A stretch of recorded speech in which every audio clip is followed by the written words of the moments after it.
C'est un rendez-vous très attendu. Le sommet mondial sur l'intelligence artificielle s'est ouvert hier à New Delhi. Innovation, utilisation et impact seront notamment abordés. En Inde, pays d'1,5 milliard d'habitants, l'IA représente l'avenir jusque dans les campagnes. L'opportunité pour beaucoup de jeunes filles de quitter les champs. Comme Chang Mani, 27 ans. Il n'y a encore pas si longtemps, elle ne s'imaginait pas ne pas respecter les traditions familiales. Mais aujourd'hui, elle voit les choses différemment après avoir suivi une formation sur l'utilisation des outils liés à l'IA.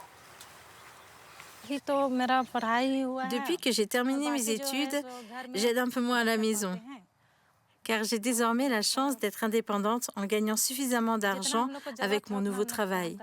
Je suis la première personne de la famille à pouvoir choisir ce que j'ai envie de faire. Chang Mani passe ainsi davantage de temps devant son ordinateur. Elle fournit des données, images et sons aux entreprises qui utilisent l'IA pour alimenter des contenus. Ces oiseaux des campagnes sont désormais identifiés grâce à son travail.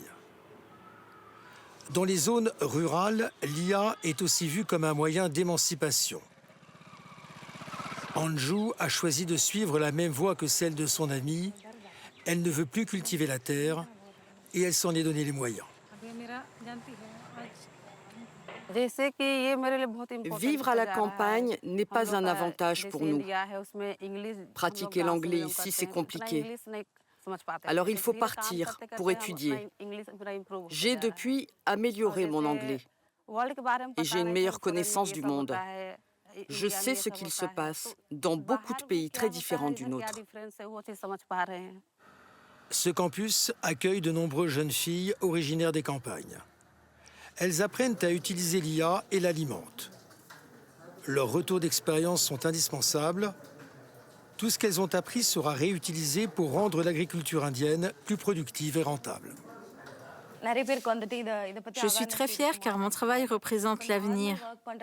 Mais l'intelligence artificielle a ses limites. Elle ne pourra pas remplacer toute la main-d'œuvre nécessaire à une agriculture de qualité. On aura toujours besoin de petites mains dans nos campagnes. Sauvegarder le maximum d'emplois, mieux anticiper les conséquences du changement climatique et rendre ces terres cultivables plus longtemps.